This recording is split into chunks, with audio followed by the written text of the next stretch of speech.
This is the Surly Grognards for August 25th, 2014. This is Peter Bowman, and as usual, I'm joined by my good friend and co-host, Eric Carlson. How are you doing tonight, Eric? I'm doing okay. Excellent, excellent.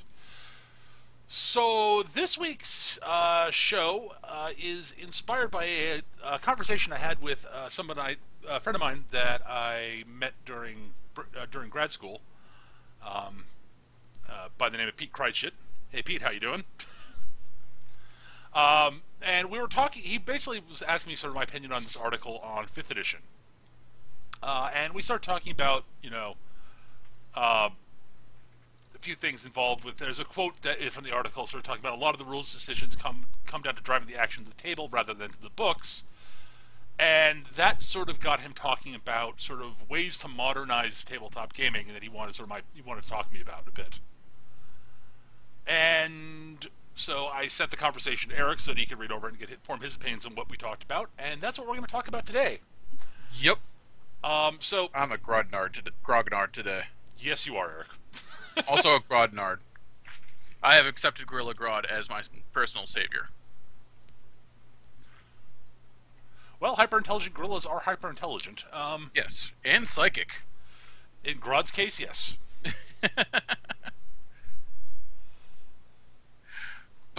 But yeah, no, I don't know, you get this thing started. You're better at it than I am. Well, yeah. Basically, my friend's comment was, why can't we get an RPG system computerized?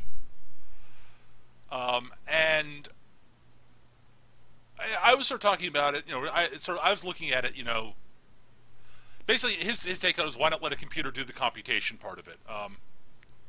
The interpretation of the rules, interpreting the mechanics of what have you, when you do things on the table. So when you're doing stuff, nobody has to look it up in the rule book. They can just, it'll be computerized and be handled the actual mechanical side of stuff. And I understand the desire for that to a large degree. Yeah, and I can. It's not like there aren't tools out there to do that. Also, RP tools or map tools rather, and roll d20 both immediately leap to mind. Right. I like my big fucking books. I like my dice. Leave them alone. They're mine. Stay away.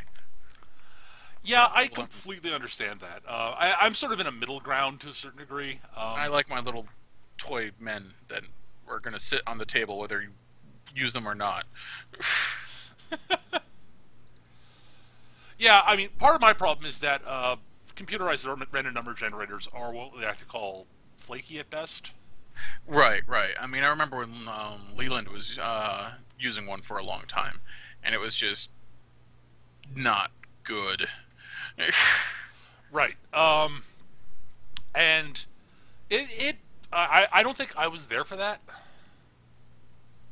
But I mean, we've seen what happens in map tools sometimes. Yeah. Like, it gets streaky at times, where it'll just keep rolling. Stupendously streaky. I mean, it's not like that doesn't happen with dice in general. An example was Thursday I played a game of War Machine, and I couldn't roll more or less than a 7. Every combination came up 7. Well, that's the most likely combination that should come up on 2 dice 6. Right. But it was just, yeah. And this turned out to be very good for me, because I only needed 7s to do stuff. But theoretically, I should only be doing stuff half the time when I need a 7. Instead, I was doing it all the time. Right. That's good. I for you. Yeah, and I will say that compared to most sort of polyhedral dice people use for tabletop gaming, computer RNGs aren't that much worse, because a lot of the stuff that people buy for them aren't precision made for perfect fidelity and perfect balance and such. Yeah, we're not using craps dice from a Vegas casino here. Right. So yeah, it's not that big a deal in my experience, but it's one thing to keep in mind. Yeah. But I love, like, there's some of the stuff I like, my friend was commenting, he'd love it if, it honestly, you could just have, like, the players could. ideally, for as far as he's concerned, the players wouldn't need anything computerized. You just roll the die, and then the game master would just hit the result, the number from the die into whatever thing he's using, and it would immediately spit back to him whether it hit or misses. Doesn't have to do any computation. Now, I'm good enough. It's not like we're not using basic math here. I mean, I rarely have encountered a system that requires advanced trigonometry. Looking at Hero system. That's mostly just in character creation, though. Well, here's the thing. I mean, honestly, a Hero Systems to Hit system is probably the most complicated one I know of off the top of my head, in terms of being able to figure out whether you hit or miss largely. But it's basic math also. But again, not having to punch any information, like even just do the basic math, speeds things up. Yeah, and I do have I'll admit, I have a limited amount of math that I can use in a day, and I'll occasionally run out mid-game. Right. I mean, I personally am extremely good at doing basic math in my head very quickly. So I can look at something and go, yeah, that'll hit. I mean, but I'm not the the average tabletop gamer overall. I happen to be better at math and that sort of thing than a lot of people are. The only problem I see with aside from the other ones I mentioned, and I'm going to be saying the only problem is something else a few times, because I have used up all my math today. Aha! But computerizing everything also implies a barrier of entry. And yeah, I know we've all got our wired up our asses. I mean, anyone listening to this has a computer in they're doing the shit that way, and probably like smartphones and iPads and any number of techno wizardry. But I don't know. I'm immediately reminded of back when I was being back in high school, which is when I got back into this, and I could afford a 50-cent burrito a week. Right. So yeah, once you got the books, I was done. Right. Like, now, there are a fair number of younger people who do have like smartphones or tablets or like an iPad or something like that. At this point, right. A lot of people do have them. I don't. I mean, I have the crappiest flip phone that ever existed. Yeah. But I know. I mean, I've played with people who have who are larger people at the table have computers or what have you. And sometimes they get distracting, but just because people. Well, I will admit to being distracted by the internet in general during the Saturday game. So. Right. Exactly. The advantage is you don't have to see me reading an article about squid mating rituals or whatever deep link hole I fell into. But I conceptually love some of the ideas he has. I mean, and these are all things that I think would be interesting in future. I'm just not sure they're necessary. Like the idea of everyone having if everyone did have like a tablet, like the game master could the players could get things in it. The game master could just push information to each wirelessly push information to each other's tablet or what have you. And that'd be interesting. Yeah, and I could totally see that, and that could be cool. One of the things I saw an article about this Saturday actually was a gaming table someone had built. It's a giant tablet. Oh, I've seen things like that. Those are really cool. Yeah, they bring it up and people put their figures on it or use tokens, and they just slide the stuff and it does all the measurement and whatnot for you, and that's fucking awesome. It's also stupendously expensive. Yeah, I mean, I definitely agree with you on that. But I mean, but also, another point that could be brought up is that by having so much of it automated, it can make teaching the games to new players very easy. Yes, but that also means they're not understanding the meat and bones of it either. Well, they're getting the skin of it, but they're not getting deep in. They're not getting into the viscera of the game, and that's part of the fun. Well, for you and me, yeah, it's not necessarily for everybody, and for people who are really mostly interested in the role playing stuff and describing what they do, and then not having to worry about things mechanically, I can see that as being a big advantage. Right. I mean, I love me some role playing too. I think it's great. It's the best part of the game, honestly. Why would I be playing this if I'm not playing a role playing game? Right. I don't want to RP. I just want to roll dice and punch goblins.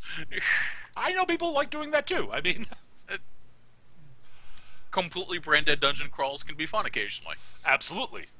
But I also really like getting into the role playing, and yes, it's why I play role playing games. I like role playing. Right. But yeah, no, and I do think that there is an element of sort of of computerizing this stuff that would be very interesting. And could be potentially very good. I'm not sure we're at the point yet where it's really feasible. We're getting there. Yeah, we are. That's the thing. We're really getting there. But like I said, it's a weird barrier of entry I'm not entirely comfortable with, because I'm an old man. Oh, shut up. Shut up, youngster. I shake my cane at you. Yeah, well, I shake my hook at you. I don't know why I have a hook. Yeah, we're two old fogies, although Eric's much less of an old fogey than I am.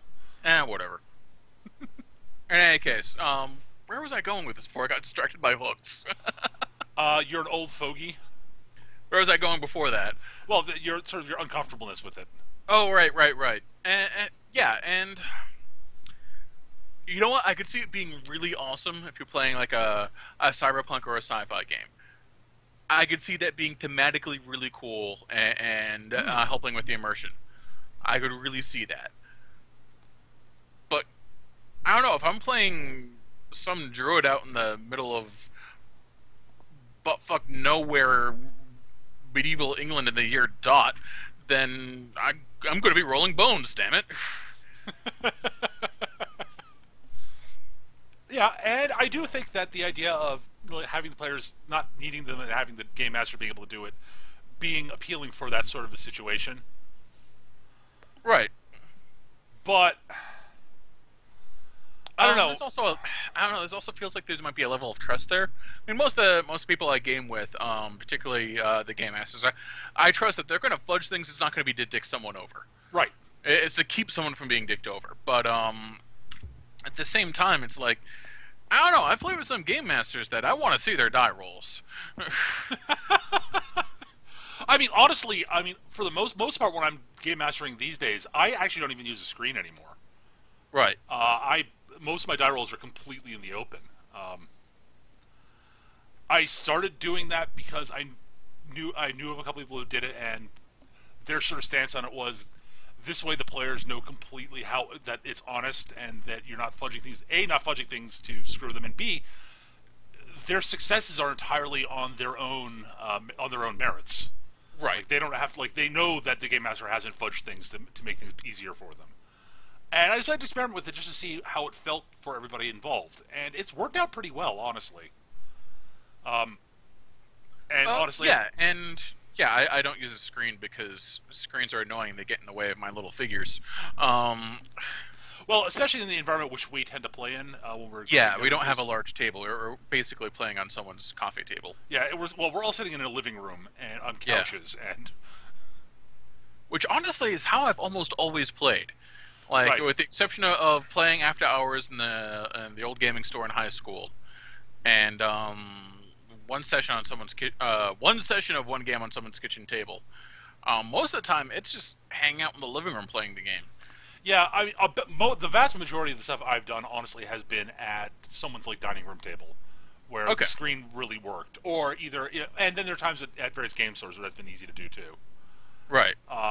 But most of my experience has been at a table with a screen, honestly, up until about, I'd say, 6 years ago, when I sort of stopped using them.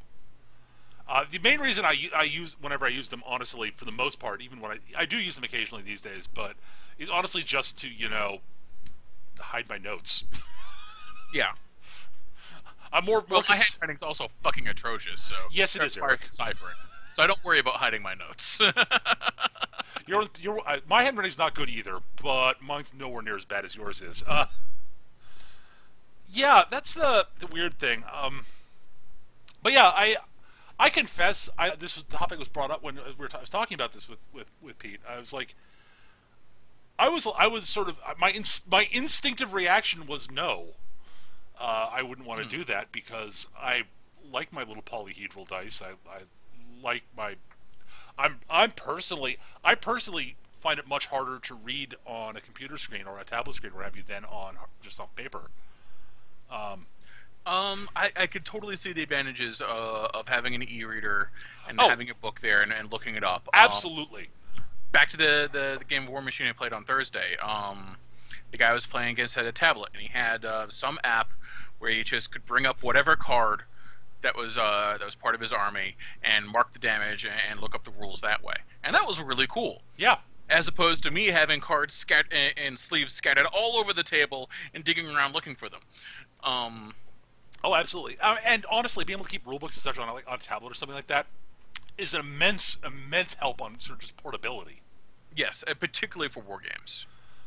And for some role-playing games too. Looking at you, D&D. Looking at you, every edition of Dungeons & Dragons after it's more than 3 years old. Yeah. Honestly, even like the initial release, like if I just in terms of being as a game master, being able to have like the Player's Handbook, the Dungeon Master's Guide, and the Monster Manual on a tablet would just save so much space and weight in my bag. Yeah.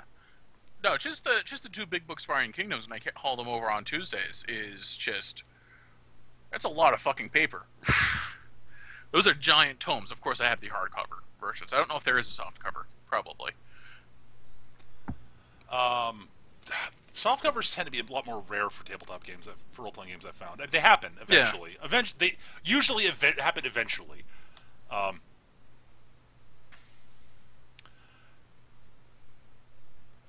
But so yeah, I'm more open to. Became more open to it as I was talking with him about it. And I think he's right in that, that computers would eventually simplify the process for a lot of people. But I don't think we're there. Again, I don't think we're quite there yet. Especially for for how much you really want to automate it. Yeah. And I'll resist with my dying breath. Because, arg, I will club you to death with my rulebook if I have to. That's the advantage of having a rulebook. You can do that sometimes. Exactly, you can club people to death with them.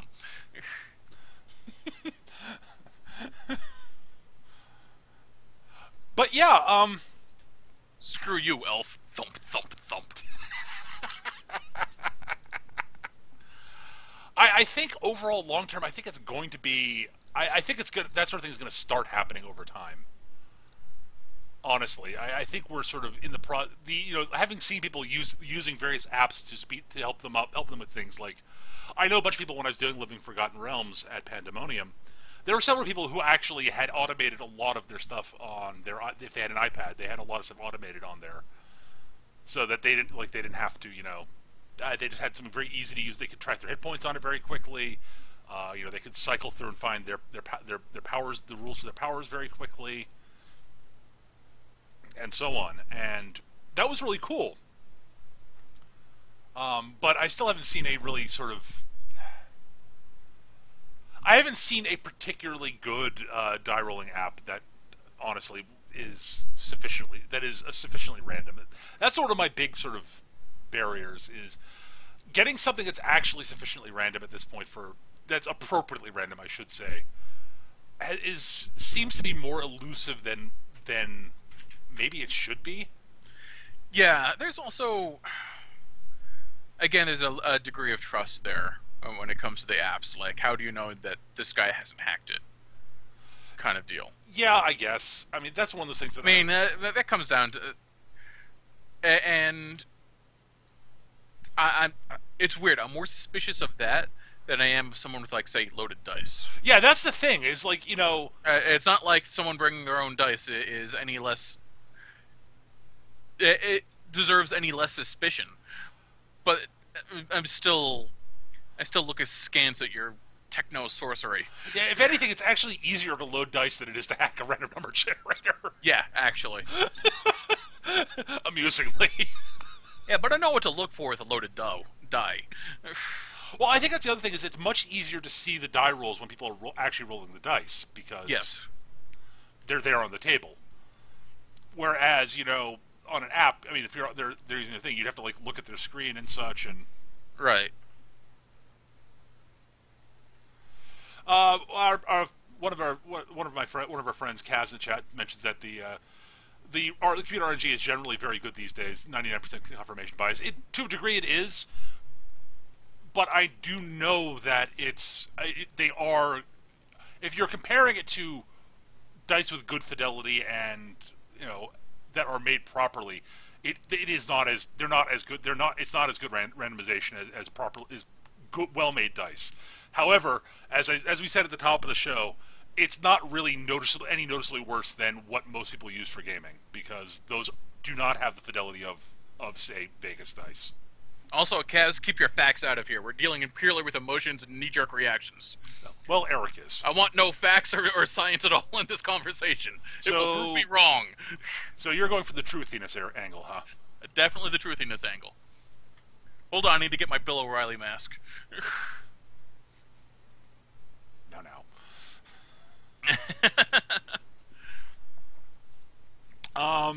But yeah, that's the thing. So, I mean, and before I forget to mention this, there are random number generation systems out there that are as good, or if not better than dice, that are computerized. They exist. It's just that they are not commonly used. This is again from what I understand. They're not sort of commonly used in a lot of the stuff that you see being done these days. Outside of like the types of things that people use for that companies use for like those sort of offshore poker site things. Right. I did a little research on those, and apparently they actually spent a lot of effort getting good random number generation. Good on them, honestly. Good. Well, it's their entire business model. Yes. If they get a rep for being streaky or cheater-y, they're not going to make any money. Right. Well. At least not in the long term. Right. So before I forget, I do want to say flat out that there are definitively random number generators that do exist that are that good, and yes, it's just that most programs you see being used aren't using those. But as I said, as a general rule of thumb, they're definitively good enough. Witchcraft. Final techno sorcery. But yeah, go on. That said, I rather enjoy playing online. That's the thing about all of this is my reaction to this is my instinctive reaction is no. Why would you do this? I like my dice and all that stuff. But I've now been playing D&D and various RPGs online weekly for 2 to 3 years. 3 years now. Yeah. So my arguments against it feel sort of weak sauce. And honestly, if MapTool if I was willing to spend the effort to do more automation in MapTool, because I could fully automate everything. Right. So you could when you activate when you declare an attack on somebody, you click a button, you choose a target, you click a macro, and it will do all the dice rolling and tell you whether you succeed or fail and how much damage you did and so on. That's doable. I know that for a fact. I've seen downloadable adventures people have done for 4th Ed that did that. And then I looked at it, I was like, ooh, maybe I'll import some of these macros. And looked at the text, and I'm like, oh my god, I don't know scripting well enough to do this. Like, I don't know. Techno sorcery. I was like, I don't know what I'd have to change in order to fix it. I mean, I could learn it if I wanted to spend the time and effort on it, but I'd rather spend that time prepping the adventure and right. coming with that stuff. I will say one advantage that map tools and Roll20 and the like have is that I don't need to actually own the models when I put them down on the table. Right. Like, there have been several times during the game where I've I don't have cell effects drudges, so I'm going to use Winter Guard. Right. And it would have been great to have drudges because they're the models are actually creepy as hell. But I don't play Crix, and I'm not going to buy Drudges just for the RPG. Right. For one adventure of the RPG, as cool as they are. Right. And I mean, I own a fair number. There's a fair number of models I own from various war games that I have that I have hung onto all these years because occasionally I use them if I'm playing a tabletop. If I'm playing a tabletop game that they're usable in. Like I still have my Orc and Goblin army from Fantasy Battle, entirely for if I'm running D&D or any other fantasy game where Orcs and Goblins will show up. Also, those Orcs and Goblins are better than other Orcs and Goblins. Sure. They are. They're the best Orcs and Goblins. I'm not gonna argue anything either way. Because I don't really have an opinion either way on that. But I have that. I had an undead army, and oh my god, I have so many skeletons, and I have zombies, and I have other stuff. Wraiths, and I've got a lich, and et cetera, et cetera. I will say I have avoided using much undead in the Iron Kingdoms game because Roach's undead army is right there, literally like next door, and they are so gorgeously painted. I am afraid to take them and use them. Right. He probably wouldn't lend them to me anyway.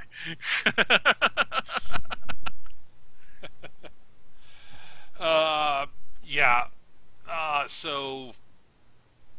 It's interesting.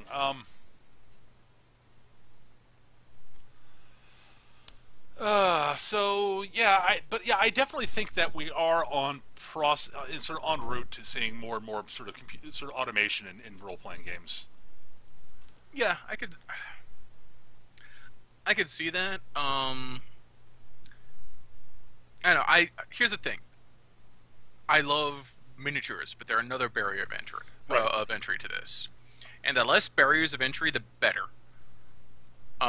So you can use miniatures if you want, but for most games you really don't. Fourth Ed and Iron Kingdoms kind of demand them. You can make it happen without them, but they really kind of... And the balance in the rules of the game really encourage you to use them. Right. By encourage, I mean there's a gun to the back of your head. As I've said before, I've seen well-written, thought-out rules for going gridless with Fourth Ed. Right. So there's that, but yeah. And honestly, I'd argue that third edition is at least it's at the mechanics of the game encourage the use of maps, grid, and miniatures as much as Fourth Ed does. I have never used maps and minis with third ed. That is incorrect. You have. Oh yeah. Not that I can remember up until that point. Yep. But most of the games I remember playing where we didn't bother with minis. But I mean, it's mechanically it's identical in terms of how often you're going to need opportunity attacks and flanking bonuses and all that stuff with Fourth Ed, and what the ranged attacks are and area effects on spells. Yeah, but you've got other things like shield slams and pushes and throws that I don't know that maybe it's just because I associate Iron Kingdom so strongly with War Machine. I really want to see the figures. Oh, and with Iron Kingdoms, I agree completely. I'm just talking about Fourth Ed versus Third Ed D&D. Oh, okay, cool. And I'd say I agree that Fourth Ed works light years better with a map and miniatures. Yes, but also miniatures are awesome. I stand by my statement that Third Ed it requires it just as much, because you have to because there's so much stuff that is worded on positioning and distance and area of effects and relative positioning due to for flanks and such, how 5 foot steps and all that stuff. It's basically the same thing. And I mean, I know people play Third Ed without map and grid. I've seen people do it.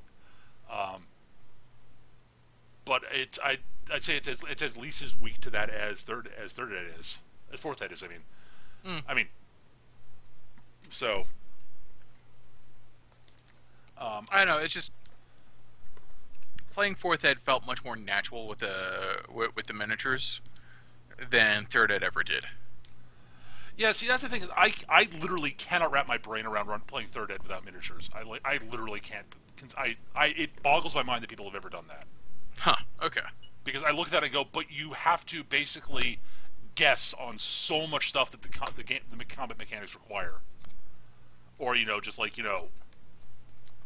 adjudicate it, like basically you have to sort of just there's just so much stuff that the rules require in combat for like precise positioning, and like it. I don't know. I find it much easier I find it much easier to do that with I think the combat rules are better designed to work with the mapping grid in third ed than they are without. But again, that's experiences. But either way, the big thing is that honestly, the more automated things get, the with more automation, I guess if you've got I honestly I like doing tabletop miniatures, like grid miniatures and all that stuff on the computer is just really easy. Yeah, it really is, and that's a big advantage of it. Stupendously easy, frighteningly easy, seductively easy. There must be witchcraft involved. But yeah, it's no. What I'm saying is, I agree with you. Oh my god! So yeah, Still like my little guys though. Oh, I love miniatures. I love all the tactile things that exist in tabletop gaming. Yeah, and I love holding a tome of rules. I do too. And opening it up and reading like the flavor of the world and like coming up with ideas for characters from that, and then figuring out how to cram the idea into the rule system they have. And yeah, that's all really fun and cool. Eric, I mean, you have to remember, I'm one of those people who actually enjoys reading rule books and like learning the rules mechanically and sort of reading them and digesting them. Because I forced myself to. I've played games where knowing the rules in depth was critical. Not in role playing games, but like as I mentioned, I think last week. Oh, no, it was not last week. It was the week before last when we were doing the Wargaming show.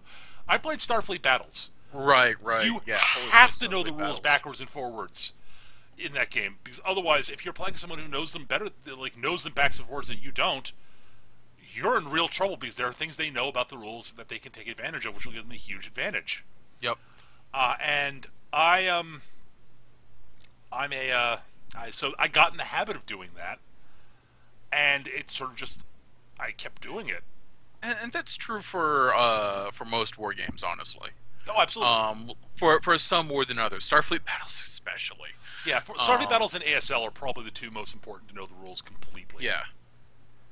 I mean, it's really good to have in, like, say, Warhammer Fantasy or War Machine. Oh, it's a big advantage in any war game. Yeah, in any war game. War Machine less so, because you can always ask to look at the card, so you know exactly what that little bastard does. Sure. Won't necessarily save you from leaving a gap in your line so that the Colossal can shoot your Warcaster in the face. That's how I lost that game. Oops. Yeah, so yeah, I'm interested to see where things go with this, because I don't know where we're going. I don't know exactly where we're going. Yeah, it's weird. There's a bit of push and pull in both directions. Yeah, I'd agree with that. Because you're seeing like all these wacky gaming apps coming out, the aforementioned tablet table, which I kind of want, but I don't know what to do with it. And that sort of shit. Well, at the same time, like, you've got a lot of stuff still being published in the good old-fashioned, like, pen and ink hardcover with, and the miniatures industry is actually doing pretty damn well. Survived the big-ass worldwide recession pretty well, honestly. Games Workshop is hurting, but that's because they've got their heads up their ass. But, like, you've got, like, new ones cropping up. The new Star Wars Starfleet battle thing, or new Star Wars space battle game. Right. There's a Star Trek one, which I was actually going to ask you about, but then I realized that you love Starfleet battles, so you'd probably just go, blah, it's not Starfleet battles. No, I probably wouldn't. As much as I like No, Starfleet but- battles, it has flaws. Yeah. I just didn't know it existed, honestly. I've seen the figures in Pandemonium. I know very little about the actual game. I haven't been down to Pandemonium in a while. Right. There's more, hey, look, that's a bird of prey. Bird of preys are awesome. Hey, there's a miniature game attached to this. This is how it started on Warhammer. I put it back. Yeah.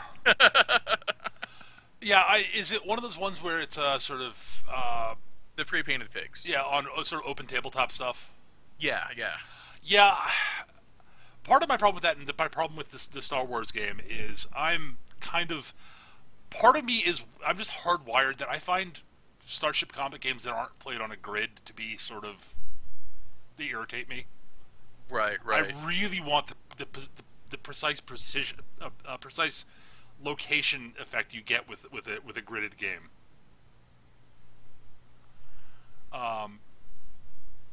So I look at the thing. It's like because when you're maneuvering with the Star Wars game, you've got these little things to maneuver stuff, and they're very good. And they do a good job, getting you from point to point. But I always find that the figures are gorgeous for pre-painted figures. There's some pretty high fidelity in their production of them. Right. So I look at that. I'm like, I just wish I had. It was. I have this problem with a lot of tabletop war games in general. I actually really prefer playing them on a grid, on a map, with hexes and preferably hexes because. Right, better freedom of movement. Well, it's not just better freedom of movement. It makes distance measuring much more accurate than on a square grid. Because if you're counting squares, it'll end up getting screwed up. Also, moving diagonally is weird it will always screw things up on a square grid. It's a friggin' like hyperdrive or really slow. Pick one. So yeah, I love playing on grids, and that was like it's not as bad. It wasn't as bad with like Fantasy Battle or 40K and such. But like there was a series of games that came out made by Mage Knight, by WizKids called it was Mage Knight and their BattleTech game and such, and there was a neat little aspect of it that you basically the base of the miniature had like damage stats on it. You track your damage by spinning the dial on the bottom. The problem is that it was a free, it was an open map type, normal sort of war game on like tabletop. So you pick the miniature up to change your hit points and then put it back down. Yeah. But since it's not a grid and it's a free open thing, you're not going to get it back down exactly where it was. And usually it's not going to be a big problem, but little misplacements like that add up over the course of a game. And there are people that will take advantage of them also. Absolutely, well, there's that too, but I'm not even thinking about that. Right. Whereas with the hex grid game, you pick up a minute. You've got it. You know where a miniature where a given unit is because it's in that hex. Right. And it's precise and accurate, and I really like that. It's sort of it's part of the thing I really like about this thing. I think it's part of it is because I played my early war games were BattleTech and Starfleet Battles, really. And those are both grid-based games. It's funny, because I came to grid-based games from 40K and Fantasy. Right. And the grids really got on my nerves, honestly. Yeah, I can understand that to a degree, because part of it is that, it won't look as nice, because, good terrain on a table, in a war game looks fantastic, and it adds a lot of immersion. I love that. But, I really like the sort of mechanical... I like the precise mechanical nature of the grid, and I completely understand where you're coming from, Eric. But I think a large part of it is both the way we came into wargaming. Yeah, no, absolutely. It's definitely the early opinions being formed by our first games. And absolutely. Yeah, it's just first impressions and all that rot. Yep. And I freely admit that once I discovered role-playing games that were map-based, I immediately went to them because it meant it was much easier to and fairer. It meant that it was more the biggest advantage I find with the map and grid type games, role playing games, is that in combat it makes things fairer. There's no there's much less. Can I see this guy? Yeah, I can see what you're saying there. Do I have line of sight to this guy?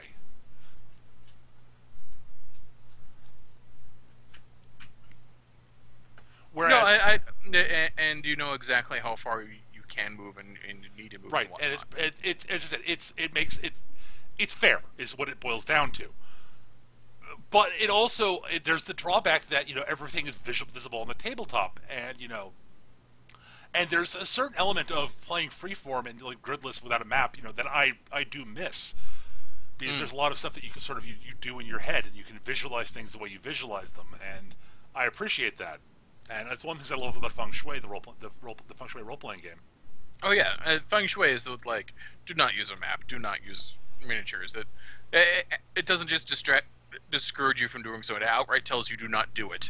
Yeah, I've done it. I actually did one Feng Shui game. I ran one online where we actually used a map and such, because there are rules for how far you move, because it's based on your speed stat and such. And it worked pretty well, actually. Huh. But it just felt wrong. Yeah, I can totally see that. But yeah, I do think that... Oh, that would feel really wrong. Feel dirty is what that would feel. Like stumbling across your friend's really weird fetish porn stuff. No! Actually, I have seen something I should not have seen. There was one combat in particular where I think it actually improved things. It was a combat during a chase scene on speedboats and such, and and so the players were doing all this crazy stuff, and the big bruiser went leaping off. They were being the party were fleeing this place, and they were on a yacht basically, and being chased by speedboats and helicopters. In the fine tradition of the Feng Shui RPG and just action movies in general. But like the big bruiser took a running start off the yacht and the motor yacht, and leapt up and grabbed the landing skid on a helicopter, pulled himself in and like threw the pilot out. That is the appropriate way to do things. The old master realized he wasn't able to jump to anything else, so he raided the kitchen and started throwing like condiment bottles at the pilot and the other plane and such. At one of the helicopters. He actually took out a helicopter by basically knocking out the pilot with a bottle of ketchup. That's awesome. Because old master. Because old master. And awesome. Most importantly, because awesome. And all sorts of things. But for some reason, that actually worked pretty well with the map. That was probably the best one.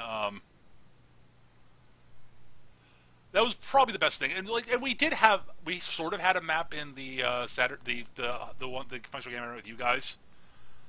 But mostly just we hardly paid attention to it. Well, yeah, I like draw things just so you have like a relative idea of what the battlefield looked like, but it wasn't there for like precise distance measuring or anything like that. Just to give you guys an idea. Also, you had little tokens, so you made things visualizing what things looked like a bit easier. Yes. Although I will say, as much as I love miniatures, there is something to be said about a really well-read or well-uttered prose about the description of a scene or individual. Absolutely. Absolutely. And I wish I was better at it, but... Yeah, I do too. I'm only okay at it. There's a reason I'm not a writer. Yeah, no shit. It's like, got the damn thing in my head. It's just articulating what it looks like.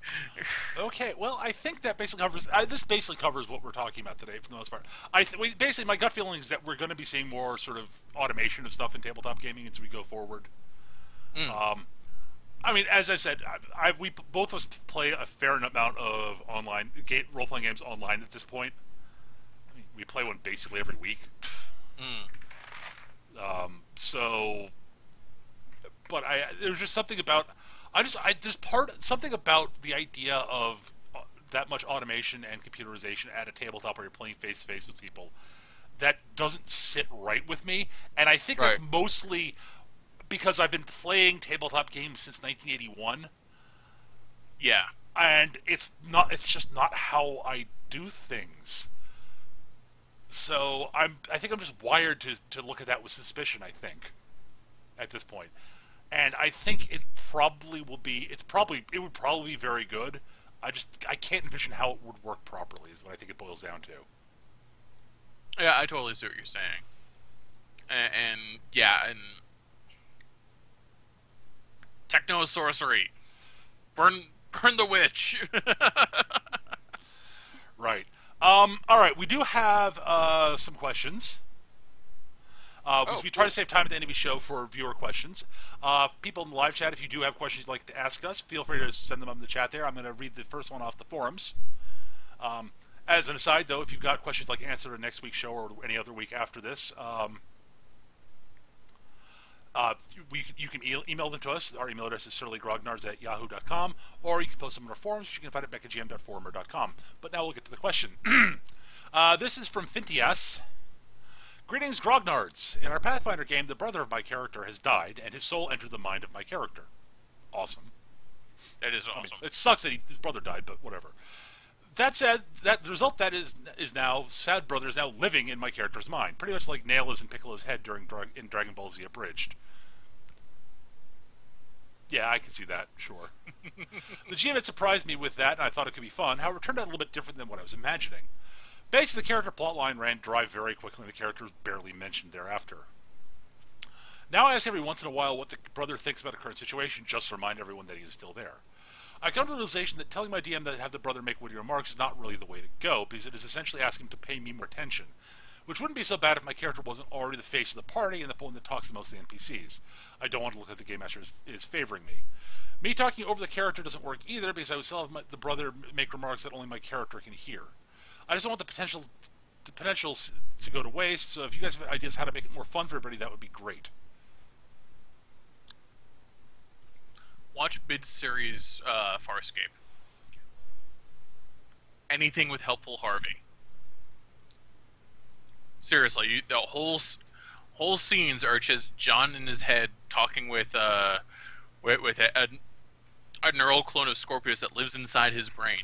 Yeah, and I think that's a great way to visualize it for himself. okay. But the problem is that like having it on the tabletop, but not like stealing attention from everyone, like having it distract from everybody else and like make him as so much of a scene stealer. Okay, fair enough. Here's a thought. See if any of the other players at the table want to play your brother in your head, the brother in your head. Yes. That's a really good way to do it, honestly. That's an excellent way to do it. I mentioned this because I remember way back when I first, not long after I first got the Slayers D20 game, when we were thinking about doing it with the Tuesday crew, the first Tuesday crew. Right. Tor's character was going to be a half demon chimera. Excuse me. And we remember us thinking that Tor suggesting and Roach agreeing to it. Roach basically agreeing to play the demon for Tor. And I thought that would be really cool. That sounded like a really hilarious idea. Yeah, that would be pretty awesome. And I remember way back when we were playing in the Farscape game, like 10 years ago at this point. And I'm old. It was just a temporary thing, but like basically everything gone to hell. All the players are shooting at each other. My character, being a self-destructive hedonistic pirate, was also on hallucinogens at the time because he had gotten high before everything went to hell, and one of the characters died, and all of this. So what Matt, the guy whose characters died, did was he started playing my hallucinations, and it was awesome. See, that's great. I love things like that. So yeah, I honestly, that's one thing that I think would be one way to do it. Another way is just sort of keep in mind what your character's brother is saying and such, and just even if you're not saying it out, like you guys hearing him say it out loud, have your character react to it sometimes. which is almost funnier, honestly. Yeah.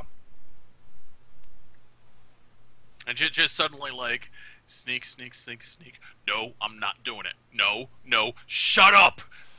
Well, I just blew everyone's sneak rolls. That's a good excuse for if you actually flub a sneak roll, too, you know. Yes. It's a perfect excuse for when you flub a sneak roll. I mean, it's awesome. So I think those are two possible ideas. I like the idea of just having the other player doing it, just because it involves the other players. Yes. And I think that makes things fun. I mean, it is more focused on your character, I guess, but at least the other players are getting involved in it. And you could run it forward and see if you can eventually do something about it, like put your brother's spirit to rest or what have you. Mm. Honestly, I think the big thing is that it really needs to be. I think it sounds like it needs to be more tied into the plot. I guess maybe I don't know. Yeah, I could totally see that. I don't know. I would. It seems like something should be tied into the plot somehow, right? As opposed to just being an awesome little character quirk. Right. So yeah, I don't know. Either that or just having it be a small character work and just play off it occasionally. Yeah. I don't know. I think that's our best advice for it, but I hope that helped. No, seriously, that could be awesome to have someone else playing your brother inside your head. That could be really cool.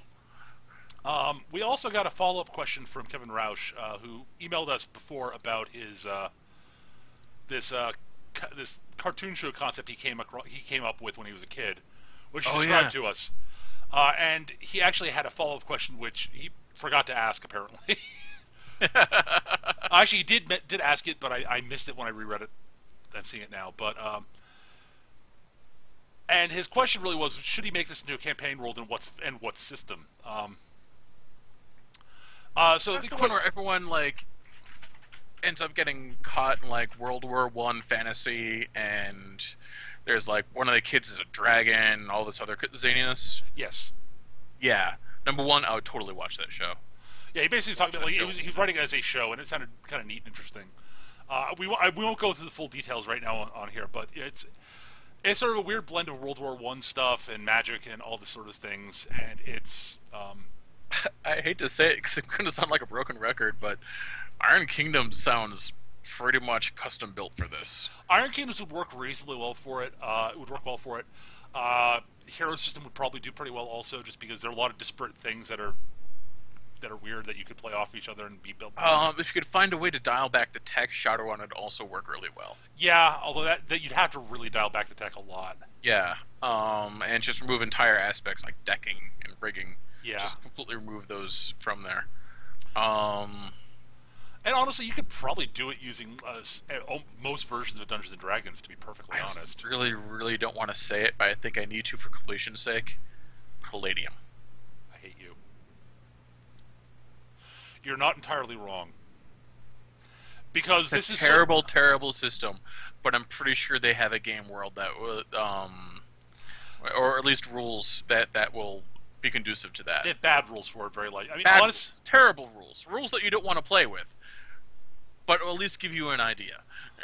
Yeah, honestly, I mean, it's sort of there are elements of Rift in this sort of thing, Rifts, yeah, and that was exactly what I was thinking of. Although Rift is much more high tech. Yeah, so I wouldn't recommend it, but it's sort of honestly, I like Eric's idea of Iron Kingdoms, but it would take some tweaking of it. Pod 9, the silhouette system.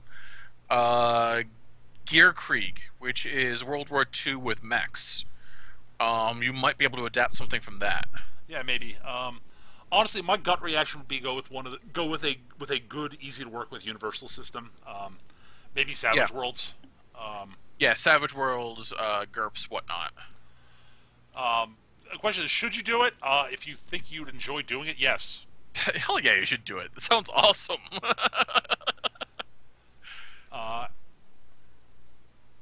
Also, he came up with an idea for a video game tie-in, and that at some point he wrote a video game tie-in.